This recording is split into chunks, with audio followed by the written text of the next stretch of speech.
Wait,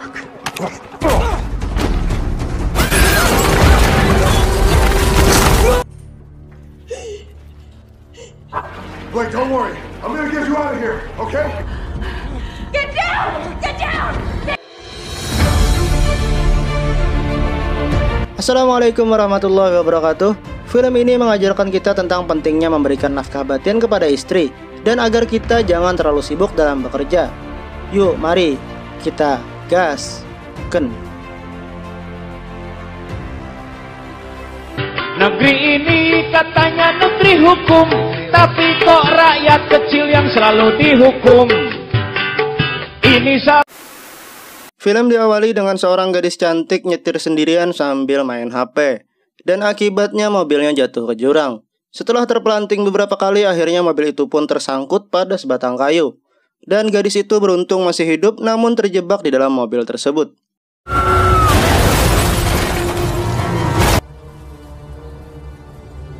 Tak lama setelahnya, tim SAR menggunakan sebuah helikopter menuju lokasi di mana gadis tadi terjebak. Dan pilot dari helikopter ini adalah ketua tim SAR sekaligus pemeran utama kita bernama Raymond Gaines. Singkat cerita, Ray pun berhasil menyelamatkan gadis tadi.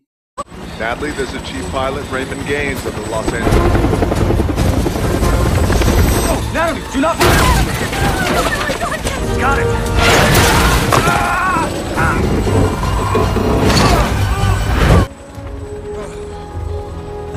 Kita beralih ke ruang kuliah di mana Profesor Lawrence menjelaskan kepada mahasiswa di sana bahwa patahan San Andreas terletak tepat di atas California, yang seharusnya terjadi gempa setiap 150 tahun sekali. Namun saat itu sudah lewat 100 tahun namun tidak terjadi apa-apa. Profesor Law ini adalah seorang ahli gempa yang kalau nggak salah disebut seismologi. Terserah deh, pokoknya ahli gempa. Setelah mengajar, dia pun kembali ke ruangannya. Dan tak lama kemudian, rekannya sesama ahli gempa mengatakan bahwa dia baru saja menemukan gempa-gempa kecil di sekitaran bendungan Hoover. Jadi mereka pun berniat untuk melakukan pengecekan di sana. Kita kembali ke Ray yang kini sudah tiba di rumahnya. Di rumah itu Ray hanya seorang diri setelah baru saja bercerai dengan istrinya. Akibat Ray terlalu sibuk nyelamatin orang jadi lupa nyelamatin birahi istri.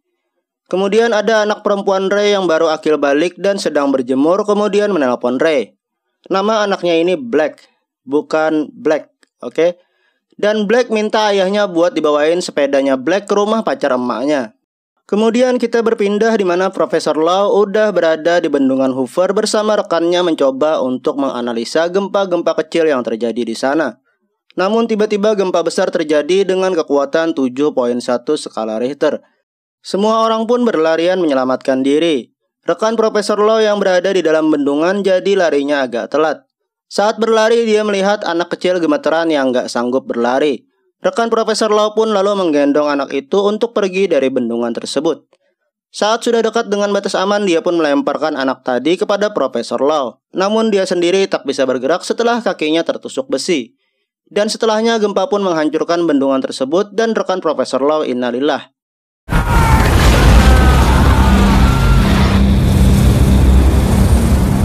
Kita kembali ke Ray yang mengantar sepeda Black. Dan kemudian Ray pun masuk ke rumah pacar baru mantan istrinya. Dan ini dia ex-wife-nya Ray bernama Emma dengan boyfriend-nya bernama Daniels. Ray tidak bisa mengantar anaknya untuk pergi kuliah di Seattle karena panggilan tugas setelah bencana di bendungan Hoover. Dan saat itu pula Daniel menawarkan diri untuk mengantar Black karena kebetulan dia ada rapat di San Francisco dan setelahnya bisa langsung ke Seattle. Mendengar hal tersebut, Ray pun pasang muka curiga. Bahaya juga ini stepfather pergi berdua sama stepdaughter. Setelahnya Ray pun pergi dari sana untuk segera melaksanakan tugas sebagai seorang penyelamat. Kalau di tempat kita namanya tim SAR.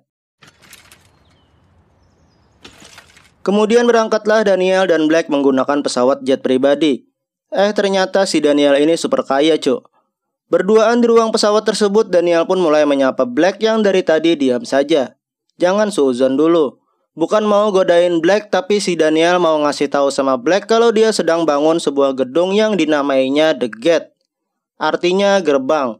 Entah gerbang surga apa neraka, tapi yang jelas akan menjadi gedung tertinggi di San Francisco. Dan si Daniel ini adalah seorang arsitek yang sangat sukses. Dan tibalah kita di kota San Francisco yang dikelilingi air. Dan ini adalah gedungnya Daniel yang masih dalam tahap pembangunan. Kemudian Daniel dan Black pun sampai di gedung tempat Daniel rapat. Black menunggu di lobi ruangan tersebut sedang Daniel masuk ke ruang rapat. Kita berpindah ke Profesor Law yang sudah kembali ke kantornya. Dan di sana dia melakukan wawancara eksklusif tentang kejadian di bendungan Hoover. Namun tak lama salah seorang muridnya memberitahu kalau akan ada gempa susulan yang baru saja terdeteksi. Gempa ini akan 20 kali lipat lebih dahsyat dari gempa yang terjadi di bendungan Hoover. Profesor Law pun mengeluarkan teorinya dan mengatakan seluruh daratan San Francisco akan terangkat. Kembali lagi ke Black yang masih duduk di lobi menunggu Daniel yang sedang rapat. Dan di depan Black ada seorang pria yang tak sengaja menumpahkan minuman ke bajunya sendiri. Black yang melihat hal tersebut pun memberikan tisu dan mereka pun berkenalan. Bisa dipakai ini triknya ya Tong, buat kenalan sama cewek cantik. Tumpahin minuman ke baju sendiri. Kalau nggak work, sekalian tumpahin seember. Pria tadi bernama Ben Tyler, dan dia sedang menunggu untuk wawancara kerja di kantor tersebut. Kemudian percakapan mereka terganggu dengan kedatangan adiknya Ben yang bernama Ollie. Dengan polosnya Ollie meminta nomor HP-nya Black buat kakaknya. Trik kedua ya Tong, gunakan adik yang lucu buat minta nomor HP cewek. Kemudian Ben pun dipanggil untuk wawancara kerja, sehingga tertinggal Black dan Ollie yang bercakap-cakap setelahnya. Dari San Francisco kita berpindah ke Los Angeles, di mana ada Emma, ibunya Black sedang makan siang bersama saudarinya Daniel di sebuah gedung mewah. Namun saat masih berbincang, HP-nya Emma berdering. Ternyata si Ray lah yang menelpon. Ray ingin minta maaf karena telah pasang muka kesel di hadapan Daniel saat kedatangannya kemarin. Saat percakapan masih berlangsung, gempa pun menggetarkan gedung tersebut, membuat semua orang menjadi panik berlarian menyelamatkan diri. Emma kemudian memberitahukan posisinya kepada Ray, dan kebetulan Ray sedang bertugas dan menggunakan sebuah helikopter untuk menjemput Emma. Ray juga memberitahu Emma untuk membawa orang sebanyak-banyaknya untuk pergi ke puncak gedung tersebut. Kita berpindah ke gedung di mana Black menunggu Daniel. Dan sekarang Daniel sudah selesai dari rapat dan segera mengajak Black untuk pergi dari sana. Mereka pun pergi ke parkiran di mana sudah ada mobil yang menjemput mereka. Namun baru saja mobil itu berjalan, gempa juga mengguncang gedung tersebut sehingga membuat sopir mobil itu meninggoy setelah tertimpa reruntuhan gedung. Dan akibat dari hal itu juga membuat kaki Black tersangkut dan tak bisa keluar dari mobil. Sedangkan Daniel baik-baik saja dan mencoba menolong Black. Kemudian Daniel melihat pintu keluar lalu mengatakan kepada Black kalau dia akan mencari bantuan dan akan kembali untuk mengeluarkan Black dari sana. Begitu keluar dari parkiran, Daniel melihat seorang security dan meminta bantuannya. Dan saat itu ada Ben bersama Ollie yang mendengar hal tersebut. Tetapi sebelum sempat menolong, security tadi juga meninggoy tertimpa reruntuhan gedung dan hanya menyisakan sepatunya. Daniel yang melihat hal tersebut menjadi ketakutan lalu pergi dari gedung itu tanpa menghiraukan Black. Ben pun kemudian berinisiatif untuk mencari Black.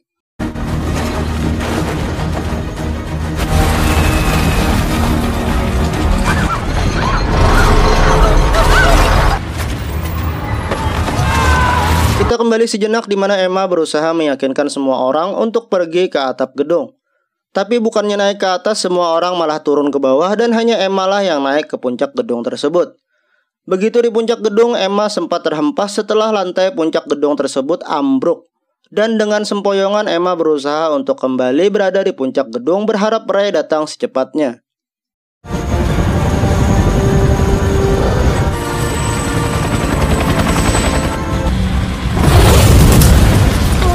Ray pun akhirnya datang kemudian menyalakan autopilot dan menurunkan tali untuk menyelamatkan Emma. Dan tepat sebelum gedung tersebut luluh lantak, Emma berhasil menggapai tali tersebut dan selamat dari sana.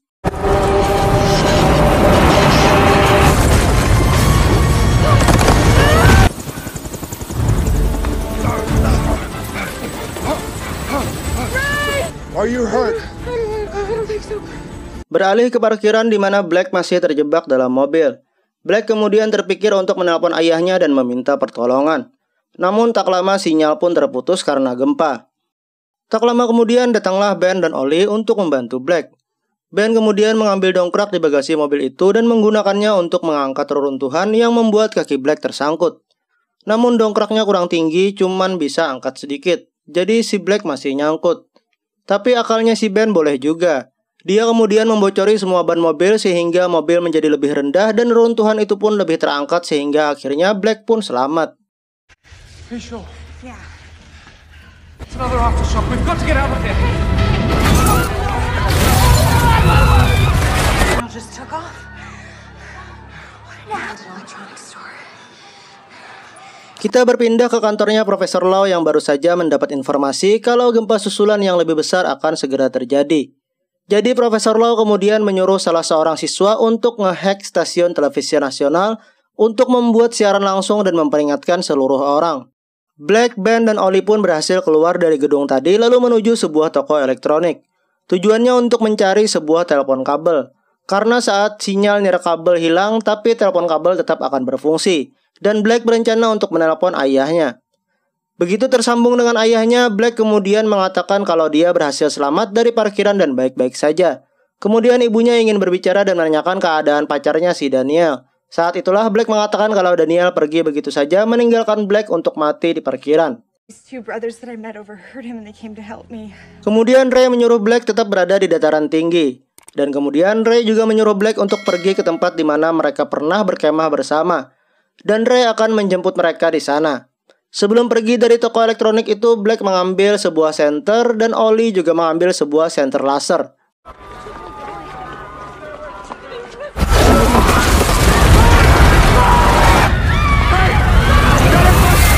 Di saat Ray menuju tempat pertemuannya dengan Black, tiba-tiba mesin helikopter mengalami kerusakan sehingga membuat mereka harus mendarat di sebuah toko baju. Dan ternyata kerusuhan sudah terjadi di mana-mana akibat gempa. Orang-orang menjarah toko, mengambil kesempatan di saat kekacauan.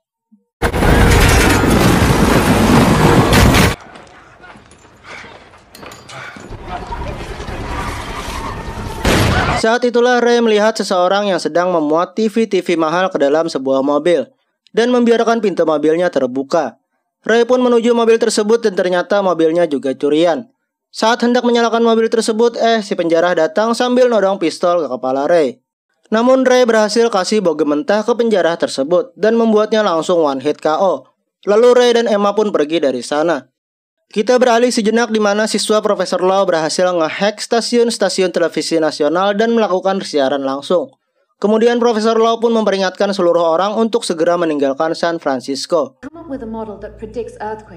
They knew California's entire tectonic plate is shifted. Now that the shaking is not over. And it's not aftershock. You need to get out. And I mean now. Kembali lagi ke Ray dan Emma yang sekarang malah menuju San Francisco untuk menjemput anak mereka. Di tengah jalan mereka melihat orang yang melambaikan tangan meminta mereka untuk berhenti. Namun Ray tak mengindahkan orang tersebut dan terus melaju. Kemudian Ray dikejutkan dan berhenti tepat di tengah jalan yang terbelah menjadi dua. Bukan hanya jalannya sih, tapi seluruh daratan tersebut terbelah. Dan itu adalah patahan San Andreas. Ray pun kemudian kembali mendatangi orang yang melambai tadi. Dan ternyata ada dua orang lansia yang sedang kebocoran ban. Ray pun lalu menanyakan arah untuk memutari patahan San Andreas. Tetapi ternyata jarak untuk memutar terlalu jauh. Dan kemudian Ray melihat topi kakek tersebut yang terdapat logo klub pesawat terbang. Mereka semua pun pergi ke garasi pesawat milik si kakek. Dan Ray menukar mobilnya dengan pesawat milik kakek itu. Lalu kakek itu pun pergi menggunakan mobil yang tadi dipakai Ray. Dan berangkatlah Ray dan Emma menggunakan pesawat kecil untuk menuju San Francisco. Kita beralih ke Black, Ben, dan Oli yang terus berjalan menuju Menara Koit, tempat mereka akan dijemput oleh Ray. Saat berjalan mereka melihat sebuah truk pemadam yang sudah rusak. Lalu Black mencari kotak persediaan di truk tersebut dan menemukan sebuah walkie-talkie. Black juga mengambil beberapa makanan darurat yang bisa bertahan hingga 3 tahun.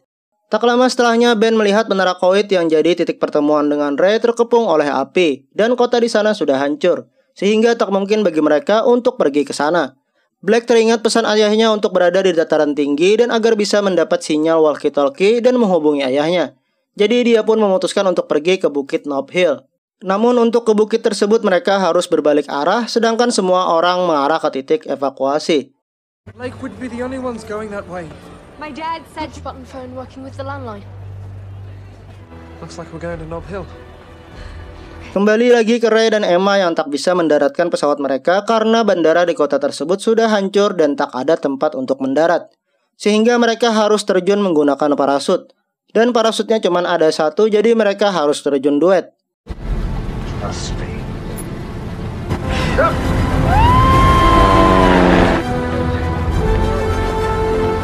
Dan mereka mendarat di sebuah stadion baseball dengan selamat dan tanpa cacat. Beralih lagi ke Black, Ben, dan Ollie, yang kini hanya mereka yang melawan arah menuju Bukit Nob Hill. Saat itu Black melihat The Gate, bangunan yang kita sebutkan di awal yang dibangun oleh Daniel. Dan tak lama setelah itu, gempa susulan sekaligus gempa terakhir terjadi. Dan akibat gempa tersebut membuat paha Ben tertusuk pecahan kaca. Sedangkan Ray dan Emma baru saja keluar dari stadion tadi. Tetapi saat mereka akan pergi, gempa mengguncang tempat tersebut membuat sebuah gedung akan jatuh menimpa semua orang yang ada di sana. Ray pun menyuruh Emma pergi ke samping stadion untuk berlindung. Kemudian Ray berusaha menyuruh semua orang untuk juga pergi ke samping stadion. Bahkan Ray sempat mengangkat seorang perempuan yang terluka.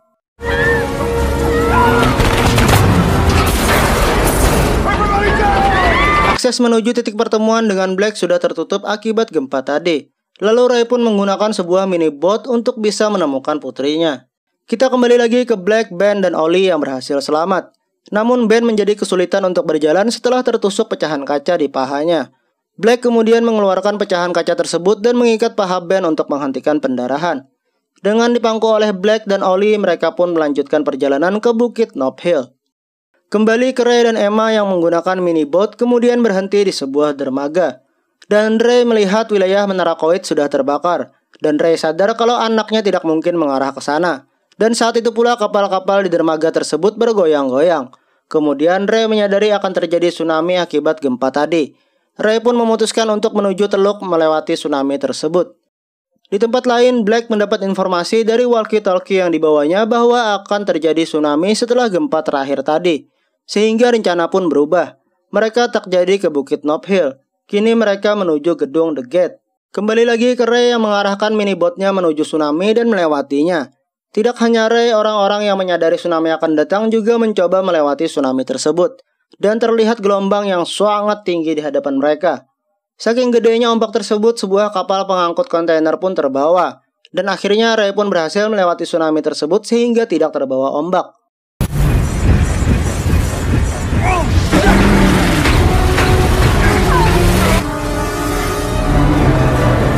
Dan saat itu pula lah kita melihat Daniel yang sekarang bertemu kontainer dan menjemput ajalnya.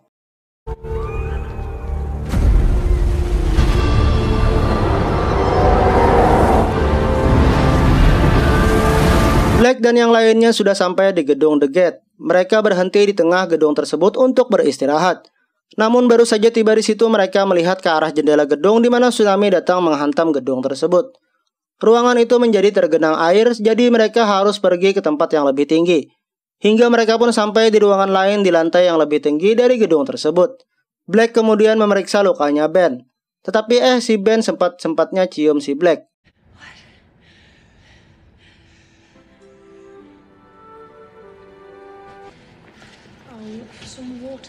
Ray dan Emma menyusuri kota San Francisco yang sudah luluh lantak dan tenggelam, mencoba menemukan putri mereka. Di saat Ollie mencari air minum, dia melihat ada orang menggunakan mini boat melewati gedung tersebut. Lalu Ollie pun berteriak memanggil Black, dan ternyata orang tersebut adalah Ray dan Emma, bonyoknya Black. Black mencoba memanggil mereka namun terhalang oleh tebalnya kaca jendela. Saat itulah Black teringat senter laser yang dibawa oleh Ollie, lalu mengarahkannya ke mini boat tersebut.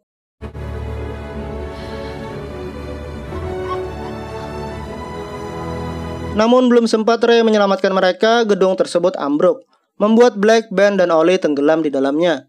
Ben dan Ollie berhasil selamat menuju sebuah tangga, namun Black terjebak di ruangan tadi dan air semakin meninggi. Ray kemudian mendekatkan perahunya ke gedung tadi, lalu terjun ke air untuk menyelamatkan Black yang terjebak. Dan sebelum terjun, Emma memberikan ciuman penyemangat. Kemudian Ray berhasil menemukan Black yang berusaha menggeser barang-barang yang menghalangi jalannya untuk keluar. Sedangkan air terus meninggi. Ray mencoba membantu Black menggeser barang-barang itu namun gagal. Air pun kini memenuhi ruangan di mana Black terjebak. Sadar dirinya akan meninggoy, Black pun mengucapkan kata perpisahan dengan ayahnya. Kemudian Black pun tenggelam. Air mengisi paru-parunya dan Black pun tak sadarkan diri.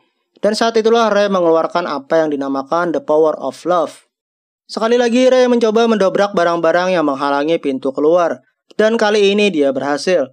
Lalu membawa Black ke tingkat yang lebih tinggi dari gedung itu, dan di sana sudah ada Ben dan Ollie yang lebih dulu sampai di sana. Ray kemudian terus menekan dada Black untuk menyadarkannya dan mengeluarkan air dalam paru-paru Black, sedangkan gedung tersebut akan segera runtuh total. Ray pun menyuruh Ben untuk memecahkan kaca jendela agar bisa keluar dari gedung tersebut. Tetapi si Ben nih agak letoy, jadi nggak bisa mecahin kaca gedung itu. Sedangkan di luar gedung, Emma melihat Ben berusaha memecahkan kaca tersebut, dan juga melihat Black yang tak sadarkan diri. Setelah melihat hal itu, keluarlah kekuatan cinta ibu. Emma kemudian mengemudikan perahunya menabrak kaca gedung tersebut. Kemudian mereka semua pun naik ke perahu tersebut dan berhasil keluar tepat sebelum gedung itu runtuh total.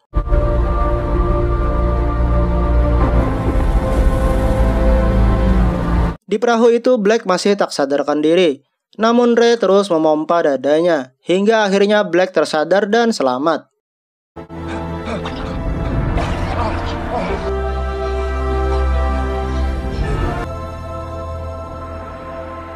Di akhir film, Ben memberikan kalung Black yang sempat terlepas.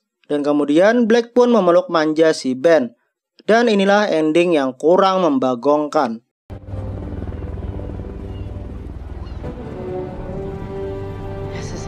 Itulah tadi alur cerita film San Andreas. Terima kasih sudah menonton video ini sampai habis. Seperti biasa, subscribe, like, share, komen. Sampai jumpa di video berikutnya. Semoga dapat menghibur. Assalamualaikum warahmatullahi wabarakatuh.